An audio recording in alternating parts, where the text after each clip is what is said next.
Teens finding a new way to steal cars, how they're using rideshare apps to commit carjackings. New video shows a carjacking outside a victim's home, how carjackers can steal a vehicle in under a minute.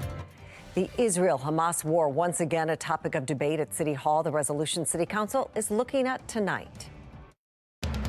Live from WBFF in Baltimore, this is Fox 45 News at 6.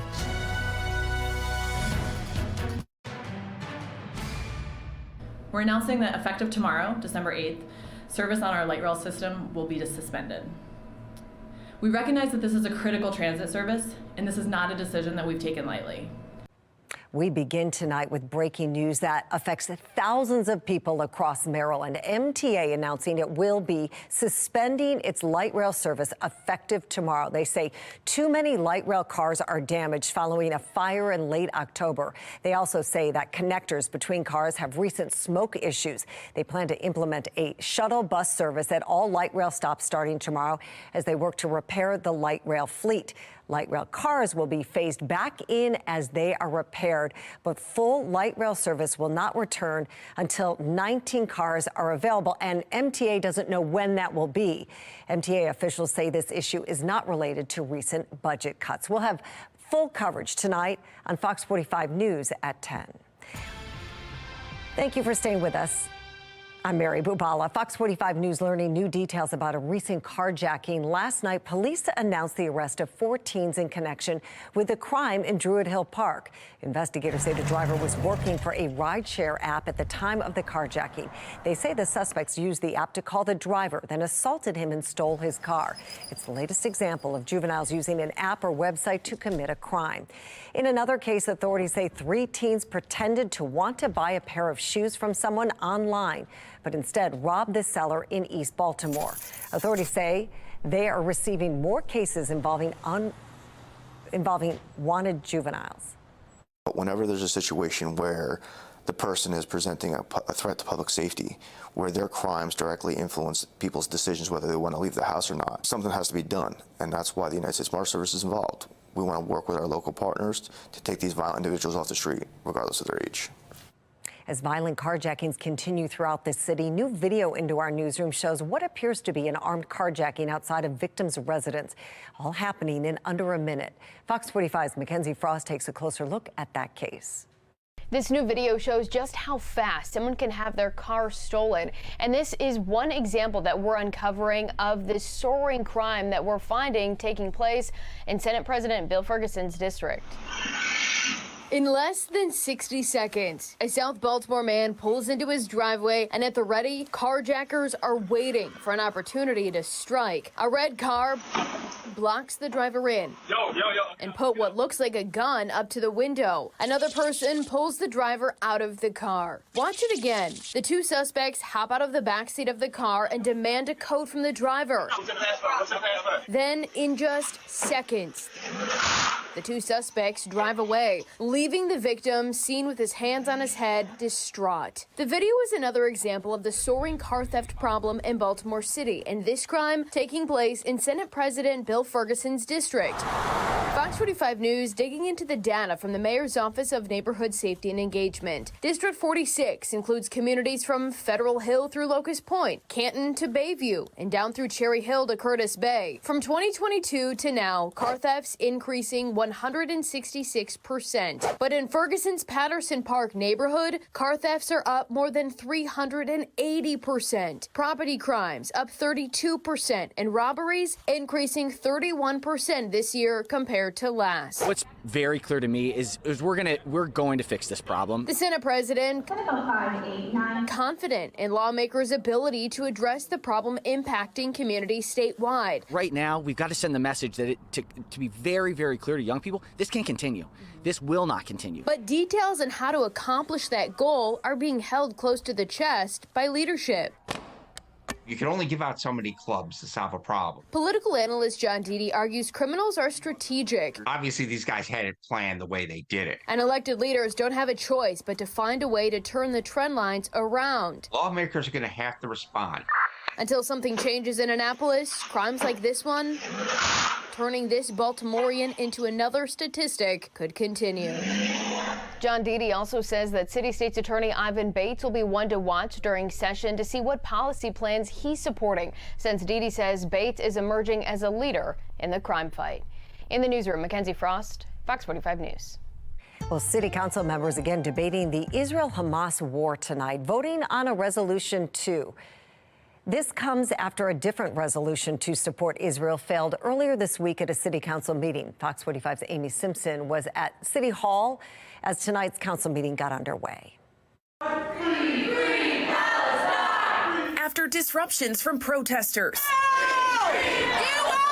and a failed resolution at City Hall Monday night. The resolution fails for immediate adoption. The topic of the Israel-Hamas war will be back inside Baltimore City Council chambers tonight. Councilwomen Felicia Porter and Odette Ramos confirmed to Fox 45 News they'll be sponsoring a new resolution alongside Councilman Christopher Burnett and Ryan Dorsey. They're the four who abstained from voting on Councilman Isaac Yitzi Schleifer's resolution Monday night, which called to condemn the Hamas terrorist attack and anti-Semitism. I was asking my colleagues to condemn the terrorist attack that occurred on October 7th, where 1,200 plus Jews were killed, decapitated, murdered, raped for simply just being Jewish.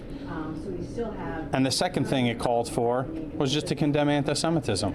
Two simple things. But Porter and Ramos indicate tonight's resolution will have a different message, calling to condemn the terrorist attack, but also condemn both anti-Semitism and Islamophobia. Those four officials defended their decision to sit out of Monday's vote, claiming the measure was last minute, didn't follow legislative protocol, and failed to condemn hate on all sides of the conflict. But Schleifer claimed his measure did condemn all forms of hate. It's just shocking that in the year 2023 that anybody has a hard time condemning terrorist attacks and hate against anybody. Also calling the failed vote a double standard Monday night. This is the double standard that we have grown to live with our entire life. Pointing out City Council unanimously passed a resolution to condemn terrorist attacks on mosques in New Zealand just 4 years ago. Tonight, the polarizing topic of a war happening nearly 6,000 miles away, setting the stage for more potential clashes inside City Hall. Amy Simpson, Fox 45 News. And we have an update to this story. That resolution just failed in City Council. Stay with Fox 45 for continuing coverage on tonight's City Council meeting. Coming up on Fox 45 News at 10, Keith Daniels takes a closer look at that vote. A new lawsuit accuses Facebook and Instagram of being a breeding ground for child predators. I'm Atrell Nashar with what parents need to know coming up. An update on yesterday's shooting on a college campus in Las Vegas, what we're learning about the suspect. And the cold weather continues tonight as temperatures fall to the 30s. I'll let you know when to expect a warm up and rain in my Weather Authority forecast. Fox 45 News, winner of 16 2022 Regional Emmy Awards, more than all other Baltimore news stations combined.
Social media company Meta hit with a new lawsuit for allegedly exposing children to sexual exploitation and harm to their mental health. Sinclair national correspondent Atra El-Nashar joins us live with the details of the case and what it means tonight for parents. Atra, good evening. Hey, good evening. The Attorney General of New Mexico brought this case after a months-long investigation. And Mary, he says what they found puts children's mental health, sense of self-worth, and physical safety in harm's way. New calls for a culture shift at Meta. In this graphic complaint, which we've blurred, New Mexico Attorney General Raul Torres accuses the company of horrific practices on Facebook and Instagram that he says serve as prime locations for child predators. They're designed in a way to actually funnel likely victims of sexual exploitation to potential predators. To build their case, his office went undercover, using decoy accounts posing as kids 14 or younger. Online safety expert Titania Jordan has done similar operations at her company, Bark, which offers parental control products. I have seen video calls coming in, because you can video call on Instagram, grown men, again, looking to speak with this 11-year-old persona.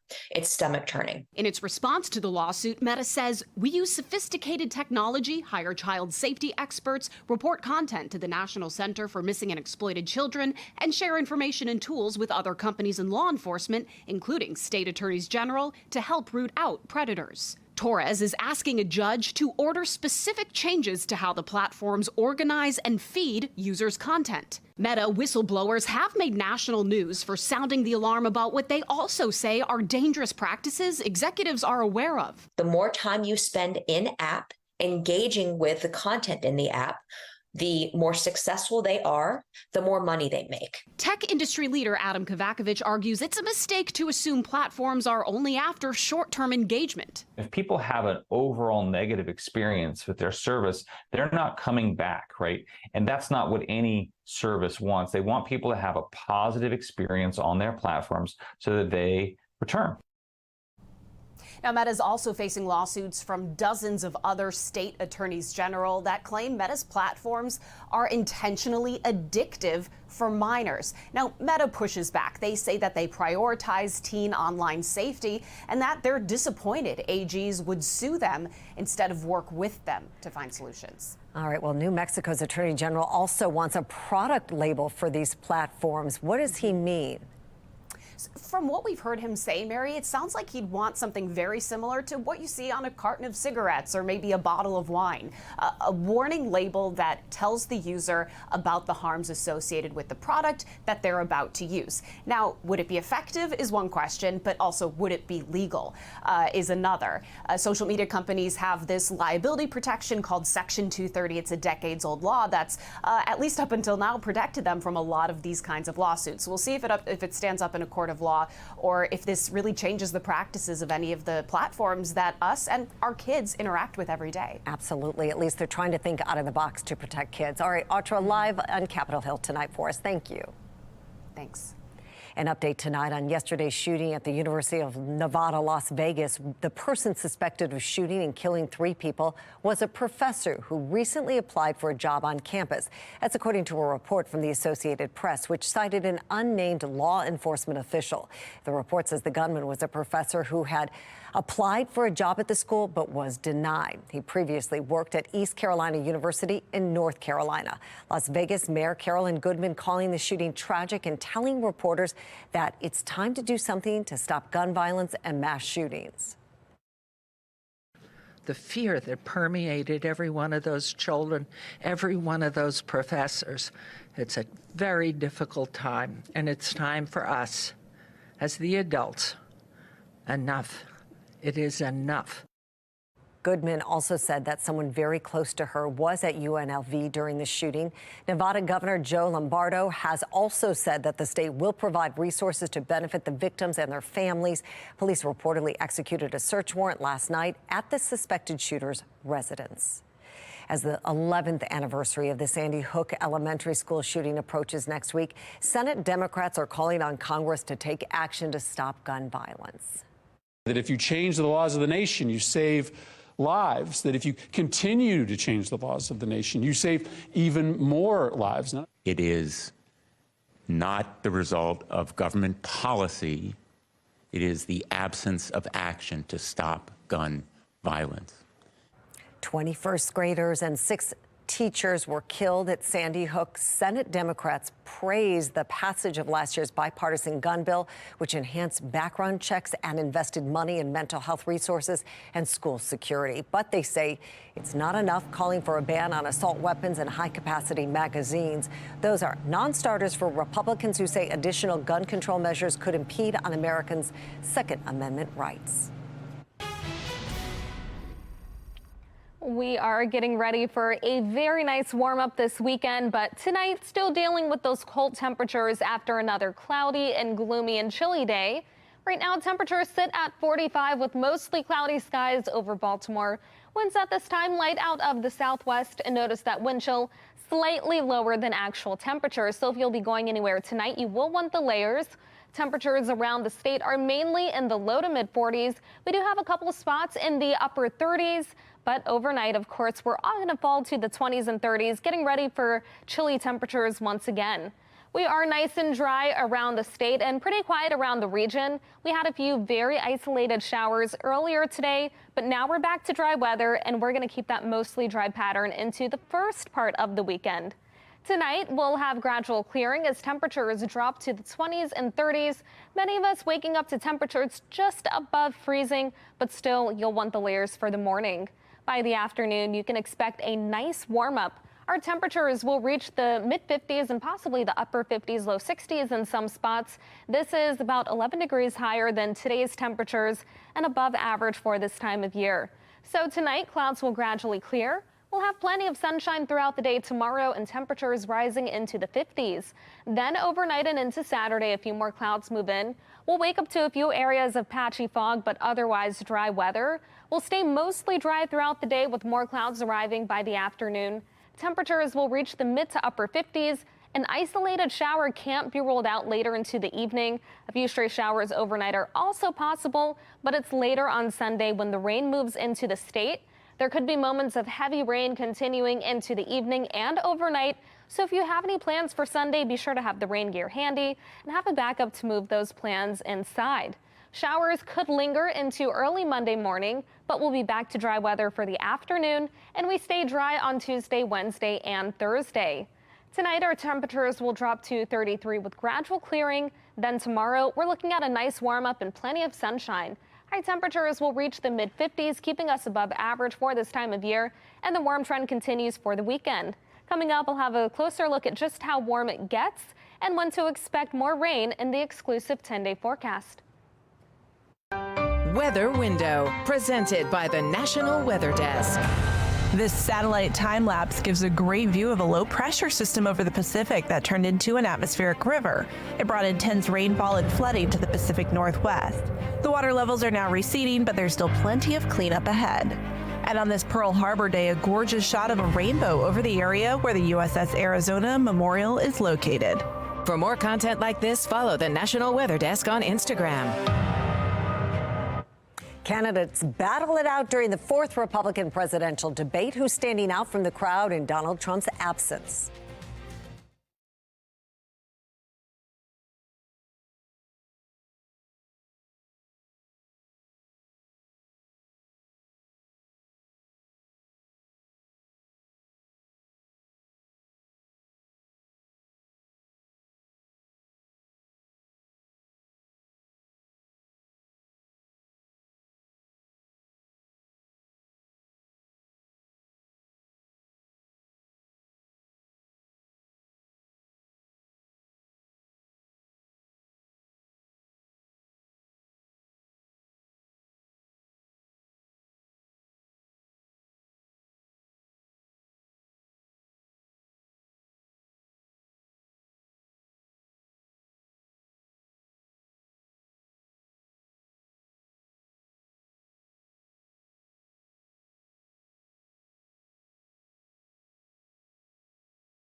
4 Republican candidates met in Alabama last night for their final debate before the first votes are cast in next month's Iowa caucus. But who, if anyone, came out on top? Stephen Quinn from our Sinclair sister station in Tuscaloosa, reports. Just terrorism, on the smallest stage so far, Nikki Haley found herself right in the crosshairs of her fellow candidates. Former Governor Ron DeSantis and Vivek Ramaswamy taking turns, taking shots on everything from her stance on social media. As a mom, do I think that social media would be more civil if we went and had people's names next to that? Yes, I do think that, because I think we've got too much cyberbullying. I think we've got child pornography and all of those things. But having said that, I never said government should go and require anyone's name. That's false. She said, I want your name. She as President of the United States, her first day in office, she said, one of the first things I'm going to do, I said we were going to get the millions of bots. She walked to her time on the board of Boeing. Nikki will cave to those big donors. To her foreign policy knowledge. Look at that. This is what I want people to understand. These people have, she has no idea what the hell the names of those provinces are. The former UN ambassador taking the criticism in stride. I love all the attention, fellas. Thank you for that. Haley appeared to find an ally tonight in former Governor Chris Christie, who qualified just days before the debate. We're now 25 minutes into this debate, and he has insulted Nikki Haley's basic intelligence, not her positions, her basic intelligence. She doesn't know regions. She wouldn't be able to find something on a map that his 3-year-old could find. Look, if you want to disagree on issues, that's fine. And Nikki and I disagree on some issues. But I'll tell you this, I've known her for 12 years, which is longer than he's even started to vote in the Republican primary. Christie trying to steer the debate towards the one person not in the room, former President Donald Trump. We've had these three acting as if the race is between the 4 of us. The 5th guy, who doesn't have the guts to show up and stand here, he's the one who, as you just put it, is way ahead in the polls. And yet, I've got these 3 guys who are all seemingly to compete with, Voldemort, he who shall not be named. DeSantis stopping short of saying Trump is unfit for office before suggesting the former president is too old to be reelected. Father Time is undefeated. The idea that we're going to put someone up there that's almost 80 and there's going to be no effects from that, we all know that that's not true. We are getting ready for a nice and much warmer weekend. First tomorrow, temperatures reach the mid-50s under plenty of sunshine. 57 and partly cloudy on Saturday, and then the 60s on Sunday. We have our next chance for rain, and at times there could be heavy rain. We're also looking at a windy day after that. Breezy and cooler on Monday, 48 for the high, 49 on Tuesday. Then we're looking at the low 50s on Wednesday and Thursday, and after that, temperatures close to average in the 40s and 50s. Mary? And thank you. Finally tonight, one business is in the spirit of giving this holiday season and helping out a local charity. Amazon's Sparrows Point Fulfillment Center donated $10,000 to the Baltimore Hunger Project. It will support the charity's mission of eliminating weekend childhood hunger. The Baltimore Hunger Project provides weekend food packages to food insecure children and raises so much awareness about how hunger affects those in need. To find out how you can help, visit BaltimoreHungerProject.org. And that's all for Fox 45 News at 6 Family Feuds. Next, we'll see you back here for the news at 10 tonight. Thank you all so much for watching. Have a great night. We'll see you later at 10.